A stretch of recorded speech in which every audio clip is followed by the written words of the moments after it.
Hello friends, आमे ए तारातारिणी मंदिर उपरकू ropeway जीवु। आम सामने गोटे गला, आम ए आ गोटे आसी पहुँचला, आम से चढ़ू। से मात्र 4 जन ही जापरें, 4 जन आसपारे, ताठू अधिक आ बसबेनि। मैंने 4 जन ओह्लैले, तापर आम 4 जन बसिलु। मैडम मोर आउ 2 जन हजबैंड वाइफ बास बसिलु। उपरकू गलु।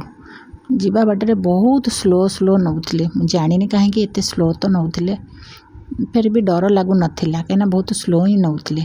चारिआडे खाली पहाड़ आउ गछ, आउ तो किसी घर नाला। मत तो लगिला जमती हरिद्वार रे मनसा देवी पाखक रोपवे गला परिका सेमती ही मत फिल होता। मनसा देवी पाखक गले एमती ही मत लगी। तो आम गलु, 2 साइड रे खाली गछ आउ खाली माटी, पहाड़ पहाड़ आउ गछ, बहुत स्लो जाउथिला। ए समय रिटर्न आउ गोटे उपरू तलकू गला रोपवे, बहुत स्लो जाउथिला। जस्ट आमको क्रॉस करके सेटा तलकू गला। आमे जाई ऊपर पहुँचवा पाखापाखी हो गलु, आ टिके बाट अच्छी, बास जस्ट है ऑलरेडी पहुँची गलु।